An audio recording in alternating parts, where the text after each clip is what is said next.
Hola a todos, estamos en otro episodio de Tech Founder News, el podcast de Platanus Ventures sobre los acontecimientos más relevantes sobre tecnología enfocado a los fundadores en Latinoamérica. Aquí conmigo está Andrés, partner y cofundador de Platanus Ventures, y yo, que soy visiting partner en Platanus Ventures. Entonces, el día de hoy vamos a platicar principalmente de cómo se ve este siguiente año de 2023 para los fundadores con relación a levantamiento de capital, con relación a los planes y el enfoque que implica este año. Y vamos a compartir algunos de los consejos que nuestra experiencia invirtiendo ya en varias decenas de fundadores en Latinoamérica y evaluando miles de proyectos, creemos que pueden elevar las probabilidades de que este año sea un año exitoso, ¿no? Entonces, este año, Andrés, pues como ya hemos venido platicando en otras instancias del podcast, es un año que el consenso, la Vox Populi, dice que va a ser un año malo, va a ser un año donde pues, va a haber menos fondeo, va a ser un año complejo, muchos están pronosticando recesión inclusive. Entonces, ¿tú qué opinas? ¿Tú cuál es la perspectiva que ves, digamos, muy enfocado al fundraising? Y si yo soy un fundador hoy, en etapa temprana, tal vez tengo una idea nada más, tal vez ni siquiera todavía sé si quiero lanzar. ¿Cómo debo de pensar sobre fundraising para este año? Sí, yo creo que hay varios consejos que podemos ir conversando en el camino, pero el primero es pensar si es que lo necesito o no. En general uno necesita un primer capital, en especial cuando está en etapa temprana, para quizás pagarse sueldos al empezar, para subsistir por mientras que el negocio empieza a ganar fuerza. Pero el escenario ideal es no necesitar capital para partir, y una buena forma de no necesitar capital para partir es teniendo ingresos lo más pronto posible, ingresos que te permitan pagar tus costos de vida y en el fondo pagar los sueldos de los fundadores. Y yo creo que eso es un primer consejo muy práctico, y si es que llegan fundadores que quieren, por ejemplo, si llegan fundadores a Platanus Ventures que dicen que ya en unos pocos meses ya tienen los ingresos suficientes para subsistir sin capital, para mí es un plus. O sea, esos fundadores ganan puntos en mi evaluación mental. Es una muy buena señal. A la mente se me viene, por ejemplo, la historia de Airbnb, que básicamente su objetivo cuando entraron al primer batch de Y Combinator, decían que su objetivo era básicamente ser ramen profitable, ¿no? O sea, conseguir, creo que eran en ese momento, probablemente 2010, como $5,000, nada más para pagar los gastos de comida y la renta de la casa en la que estaban viviendo los tres cofundadores, que era solo comiendo ramen en ese momento. Y comiendo ramen, exactamente. Ramen. O sea, por eso el concepto, ¿no? De ramen profitable. Y efectivamente, creo que una de las cosas que yo diría es, en primer lugar, no pensar en levantar si no lo necesitas. Hoy creo que no hace falta insistir mucho en la idea de que tener un producto arriba, en línea, básicamente el costo es cero. Hoy hay tantos perks de AWS, de herramientas, de planes free que esencialmente no debería de costar más que pues, el costo de vida de los fundadores. Si es un producto de software, hay negocios de otro tipo que tienen otros costos, pero esencialmente los costos son muy bajos para lanzar una startup digital el día de hoy, ¿cierto? Y realmente si te enfocas en un producto que la gente necesita y estás teniendo una buena respuesta, un buen pool del mercado, es decir, estás adquiriendo usuarios tal vez por boca en boca, de manera orgánica, con una buena comunidad, pues en realidad no hay mucho en lo cual gastar, ¿no? Entonces, sí, empezar una empresa con poco dinero es una gran ventaja. Y tener costos de vida bajos como persona también te pone en ventaja porque no necesitas tanto capital para mantenerte. Efectivamente, eso ayuda mucho. Sí, bueno, y otro punto interesante acá es que levantar capital en general toma mucho tiempo. Entonces, y mucho tiempo mental y foco. Entonces, es que no lo necesitas y te lo puedes saltar en un principio, en especial cuando estás empezando tu producto y tu negocio, mucho mejor. O sea, perder tiempo en eso te va a quitar tiempo de hablar con tus usuarios, de vender, de crecer, de construir tu producto. Y la verdad es que quita mucho foco. Y si es que buscas capital porque necesitas para empezar un negocio, yo intentaría al menos buscar las fuentes más probables que te den, efectivamente, te desean invertir. Más probables y más rápidas. Entonces, las primeras inversiones suelen ser como Family and Friends, que de alguna forma te conocen y confían en tu capacidad, etcétera. Otras fuentes también muy rápidas son las aceleradoras, como, bueno, Y Combinator, Platinum Ventures, etcétera, que también son procesos relativamente rápidos, que te invierten relativamente rápido. Y yo intentaría ir por esas opciones si es que uno está empezando. Si es que uno está empezando a construir su producto, a vender, etcétera, las opciones rápidas suelen ser mejores en esa etapa. Y a mí me parece que, además de que es altamente distractor, o sea, te quita demasiado enfoque en lo que verdaderamente es importante, y además de ser un proceso emocionalmente difícil, típicamente los fundadores primerizos cometen muchos errores. Y no es por mala onda, no es porque no sean personas inteligentes o buenos fundadores o cosas así, sino porque en realidad estos procesos no son tan intuitivos. Es algo que si no has hecho antes exactamente para una startup, es poco probable que sepas cuál es el camino adecuado si no estás rodeado de una buena comunidad de fundadores. Y si eres un first time founder, normalmente no conoces a tantos fundadores en tu red. Entonces, eso lo hace especialmente complejo y entonces terminan siendo esfuerzos muy subaprovechados por lo mismo. O sea, digamos, si vemos la progresión de tiempo de los fundadores, de cuán distractor es fundraising, al inicio es mucho más que en una etapa posterior donde ya has lubricado un poco los principios y las dinámicas clave que te ayudan a elevar las probabilidades de tener éxito. Entonces, uno de los errores típicos que yo he visto y que es como, yo creo que el más dañino, es que se aproximan al levantamiento de capital de forma muy pasiva. ¿Qué significa esto? Que básicamente tienen una reunión por aquí, una reunión por allá. Entonces yo cuando me he juntado con fundadores y les pregunto, oye, pues ¿qué has hecho para tu ronda? Normalmente la respuesta que me dicen es esa, o sea, conozco un VC de aquí, un ángel de allá, estoy en conversación con este otro. O sea, como que realmente no hacen un proceso bien deliberado, bien intencionado y súper bien estructurado de qué es lo que quieren, cuánto quieren, cómo lo van a lograr. Y realmente hay un arte y una ciencia bien importante a seguir para correr eficientemente un proceso que eleve las probabilidades y que maximice la eficiencia de no distraerte tanto, ¿no? Y es clarísimo, ¿no? Nosotros lo vemos cuando los fundadores se enfocan en el periodo Demo Day, ¿no? Que es cuando empiezan a levantar capital. Si no ocurre algo donde deleguen bien sus responsabilidades o dejen sistemas muy bien construidos, la curva de crecimiento tiende a desacelerarse muy visiblemente, ¿no? Entonces, Sí, eso es muy común y intentamos siempre advertírselo a los fundadores. Oye, deleguen bien sus responsabilidades, pásenselos a sus otros co-founders, porque la verdad es que levantar suele ser un trabajo prácticamente a tiempo completo. En especial si es que uno lo hace con intensidad y como que es como hay que hacerlo en general. O sea, ojalá que dure la menor cantidad de tiempo posible. sí. Y suelen ser periodos muy, muy, muy, muy intensos en que realmente no se puede hacer nada más. Y fíjate que creo que lo intenso, más que el tiempo, o sea, el tiempo sí es mucho, ¿no? Pero algo contraintuitivo, dos cosas muy puntuales contraintuitivas de esto es que muchas veces la mayor intensidad del tiempo es la preparación de la ronda. Es decir, no cuando ya estás levantando, sino cómo vas armando tu narrativa, cómo vas armando los elementos para crear una buena historia creíble, convincente de que estás construyendo un negocio de $1,000 millones, cómo vas armando tu pipeline de inversionistas, cómo los vas consiguiendo una introducción con ellos, quién te puede presentar, etcétera. Y eso toma muchas veces más que propiamente hacer los pitches. Y luego, ya cuando estás haciendo los pitches, que esa es la segunda parte, no es que te tome demasiado tiempo. ¿Por qué? Porque la gran mayoría te va a rechazar a la primera llamada, ¿no? Es la estadística común de los levantamientos. Lo que sucede es que es top of mind de los fundadores. Es decir, este proceso es tan demandante y desgastante emocionalmente. Estamos diciendo ya casi puras cosas negativas así de no levantes, pero en verdad es tan emocionalmente consume demasiado de tu mente y de tu atención que te distraes realmente y no puedes pensar claramente sobre las otras partes del negocio. Entonces, no es por decir como que fundraising es imposible y demás.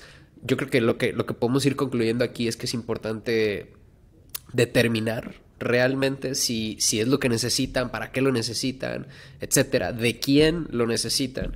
Lo más probable es que con unos decenas de miles de dólares puedas lograr una buena etapa o un buen avance en tu startup, entonces eso cambia en quién te enfocas. Y lo siguiente es correr un proceso bien intencionado, tratar de acercarte con fundadores que ya tengan un poco más de experiencia para saber cómo correr este tipo de procesos de manera eficiente, que no te distraigan demasiado, ¿no? Sí. Yo creo que al final la posición más poderosa en la que puede estar una startup es que es una posición en la que está creciendo rápido en ingresos, no ha levantado capital, pueden pagar sus costos y dicen, ok, ahora que estoy creciendo bien, quiero crecer aún más y entonces voy a buscar capital. Esa en general es una posición muy poderosa en la que pueden estar los fundadores y que va a maximizar sus probabilidades de levantar o va a aumentar muchísimo sus posibilidades porque realmente no lo necesitan.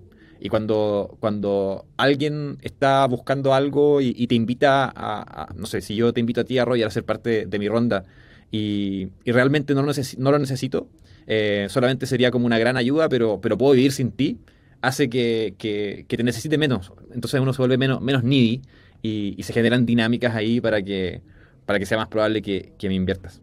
Entonces, si es que mi mensaje ahí sería, si es que lo pueden evitar porque están recién empezando o pueden conseguirse algunos cheques más rápidos de alguna aceleradora o de familia, si es que tienen familia con dinero, yo optaría por eso, salir muy rápido de ese proceso y volver a tener costos bajos y a construir y a vender.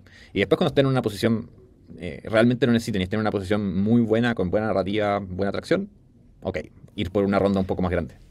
Muy pragmáticamente, Andrés, ¿qué dirías que un fundador debería de levantar?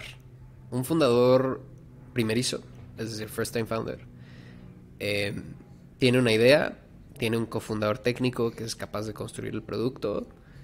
eh, Ese fundador, que normalmente sería el CEO que se encarga de levantar, ¿cuánto debería de apuntar, tú crees? ¿Cómo debería estar pensando? Que esa es una de las dudas que salen mucho. Sí. Lo ideal es apuntar a tener 24 meses de vida. O sea, con con los sueldos que yo decido que nos pague, que decidimos con el cofundador que se van a pagar, calcular cuánto nos va a dar 24 meses de vida, ojalá un poquito más para tener algunos gastos extra. eh, y levantar eso lo más rápido que puedas a una valorización que te haga sentido, que no sea ni muy alta, ni muy baja, una valorización que te haga sentido y salir de eso lo más rápido posible. ¿Cuánto es ese monto? Bueno, depende mucho del costo de vida de los fundadores. Suele pasar que los fundadores jóvenes tienen costos de vida mucho menores, entonces pueden tener sueldos más bajos y pueden levantar menos capital y tener ese tiempo de vida, esos 24 meses necesarios. Eh, entonces, depende mucho de los costos de vida, pero supongamos que son fundadores jóvenes que se pagan, no sé, $1.000 al mes. ¿Funciona bien? Si deciden pagarse entonces en sueldo $2.000 por 20 meses son $40.000, se levantan $50.000, $60.000, deberían estar vivos, súmale otros gastos más, $100.000 son un monto razonable para intentar encontrar product market fit en esos 24 meses, sin contratar a nadie.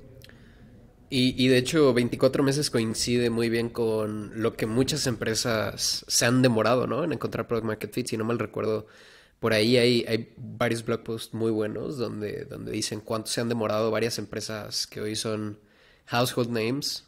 Y normalmente es algo entre, pues obviamente, 0 y 24 meses. Digamos que ya más de 24 meses, creo que ya es pues algo definitivamente está mal en términos de pivot, en términos de idea, no sé, tal vez la ejecución. Pero sí, de 24 meses definitivamente deberían de ser suficientes para intentar encontrar product market fit, estar tranquilos y ojalá en esos 24 meses apuntar a hacer break-even no sé, algo antes y posteriormente levantar si es que las condiciones se dan, ¿no? Creo que una de las preguntas que más salen y que yo siempre encuentro bien difícil de responder es a qué evaluación levantar. A mí siempre me cuesta decir a qué evaluación deberían de levantar porque realmente es un mercado, no me gustaría decir irracional, pero es un mercado donde hay muchos outliers, esos outliers son muy ruidosos y muy visibles y tienden a malinterpretarse. Hay mucho de todo, ¿no? Digamos que es como bien diverso. Y sí hay medianas, pero al final como que nos solemos dejar llevar por lo que está inmediatamente cercano a nosotros, ¿no? Entonces vemos que, no sé, alguien levantó a un cap de $10 millones con una idea y decimos, bueno, pues tal vez ahí debo apuntar, ¿no? Pero en realidad creo que es más complejo de eso. Y yo creo que yo diría dos cosas, ¿no?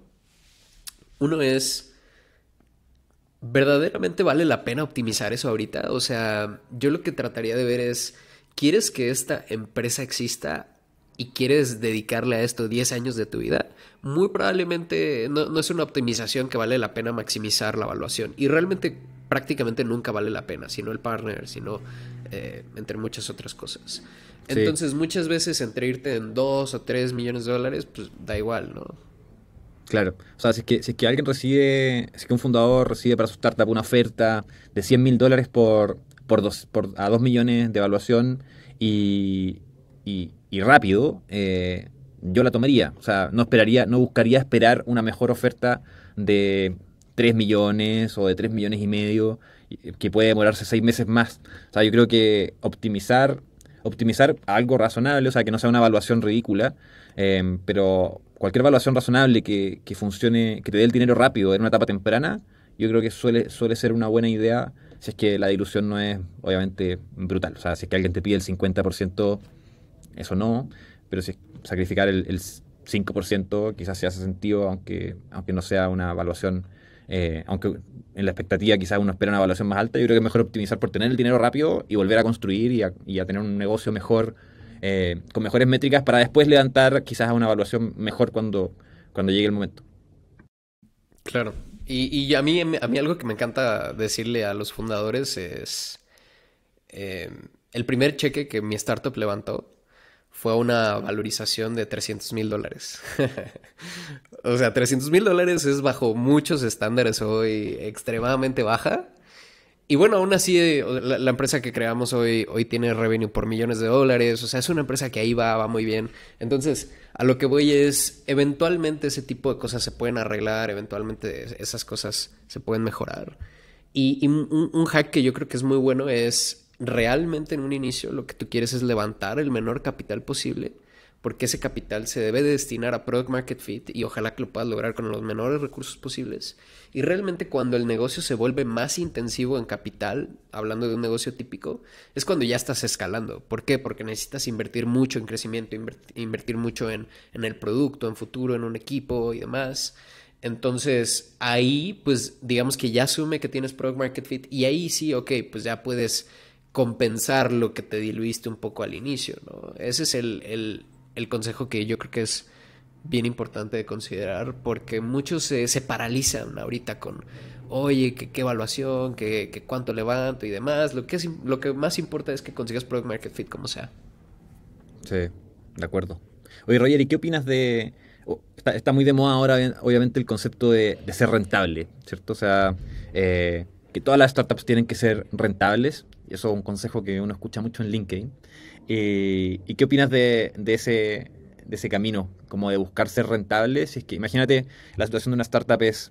em, no sé, ya nos quedan, no sé, 8 meses de runway, en 8 meses nos morimos si es que no levantamos capital y hay que tomar una decisión o nos dedicamos a levantar capital, con la posibilidad de no lograrlo y que la empresa muera, nos dedicamos a poner todo nuestro esfuerzo en hacer crecer la empresa y ser rentables, con también el riesgo de que eso no pase. ¿Cómo tenés algunas reglas ahí para decidir qué hacer? La regla, desde mi punto de vista más razonable, es yo no esperaría que un proceso de levantamiento, por más temprano que sea, tome menos de 6 meses. Digamos, mi expectativa es como 6 meses, hablando del total, ¿no? Hablando de la preparación, de armar todo, armar la narrativa, hacer los pitches, que tomen la decisión y que recibas el dinero, ¿cierto? 6 meses incluso hasta puede llegar a ser optimista para algunas startups, ¿no? Hay empresas que se demoran mucho más. Entonces, muchas veces han llegado fundadores a decirnos que quieren armar una ronda y tienen exactamente 6 meses de runway. Entonces, tienes por un lado una alternativa para resolver tu problema de liquidez, que es salir a levantar con probabilidades de por sí bajas en un mercado bajista y de que si todo se da como se espera, en el exacto momento en el que te acabas o sea, te quedas sin dinero, puedas recibir una inversión y que si acaso te va a alargar la vida 12 meses más, ¿no? O sea, simplemente patear la lata un poco y el problema para 12 meses. Pero en el otro lado es considerar las otras alternativas que hasta hace poco empezaron a ser existentes para muchos fundadores. Antes era, pues el estándar es levantar y levantar y levantar, ¿no? Pero en realidad la otra alternativa es cómo le hago para que mis ingresos superen los gastos, que es el propósito de las empresas, ¿cierto? Y yo creo que una de las cosas que más subestiman los fundadores es la capacidad que tienen con un muy buen enfoque de incrementar sus ingresos. Y yo mismo lo he visto como fundador, ¿no? Nosotros, por ejemplo, una de las cosas más obvias es optimizar el precio. Si tienes un producto que la gente necesita y que tienes buena retención, es decir, tus clientes que adquiriste hace 6 meses, un gran porcentaje de esos clientes te siguen utilizando, es altamente probable que si le subes 20 o 30% el precio, incluso a veces hasta que se los dupliques, no se vayan. Es altamente probable, ¿no? ¿Por qué? Porque pues parece que ya has demostrado que les entregas mucho valor y cambiarse a otro producto porque les cuesta un poquito más resulta algo muy inviable. Entonces se quedan contigo y te pagan más. Y muchas veces solo hacer esa optimización ya te puede llevar a break-even o algo muy cercano a break-even, ¿no? Ese es como el tipo de cosas que creo que vale mucho la pena evaluar. Otro muy obvio pues es ver los unit economics, dónde estás perdiendo dinero, ¿no? Estás perdiendo en el costo de producto, estás perdiendo porque estás adquiriendo a tus usuarios de forma muy, muy cara. Cosas de ese estilo creo que son bien útiles y esa sería mi regla. A partir de 6 meses, mi plan A sería ver cómo puedes manipular tus unit economics de tal manera que tus ingresos superan tus gastos. Y por el otro lado, levantar no está mal, pero yo no lo contaría como mi plan A si tienes menos de 6 meses de runway. El punto ideal para levantar yo diría que son 12 meses. O más de 12 meses de runway, ¿no? Porque te dan 6 meses para levantar, ver qué pasa, y 6 meses de margen para volverte rentable en caso de que la levantada no funcione. Perfecto. Oye, Roger, y ya, imaginémonos que alguien decide efectivamente levantar. Está bien posicionado, tiene el runway necesario, etcétera, se cumplen ciertas condiciones. ¿Cuál dirías que es el consejo más importante? ¿Cuál es el consejo más importante que le darías a un fundador que está empezando ese proceso? El tip más relevante. Yo creo que lo más importante es el pipeline de inversionistas. Creo que por sí solo las estadísticas para levantar son malas, ¿no? Por ejemplo, una regla de dedo es por cada 30 conversaciones serias con un tomador de decisiones, es decir, con alguien que tiene el poder dentro del fondo, dentro del inversionista para ponerte el cheque, una va a convertir, ¿cierto? Entonces una tasa de conversión del 3%. Entonces, lo que yo he visto que hacen los fundadores es que se aproximan a esto de manera muy poco agresiva y lo que hacen es agendan las llamadas de forma secuencial, las agendan, por ejemplo,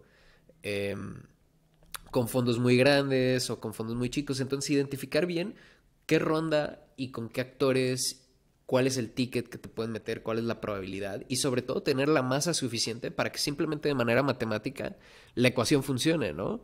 Si tú tienes una esperanza de levantar una ronda de, voy a inventar, $300,000, $100,000, necesitas, con base un poco a lo que se le llamarían las base rates de conversión, tener suficiente top of the funnel para lograr esos números, ¿no?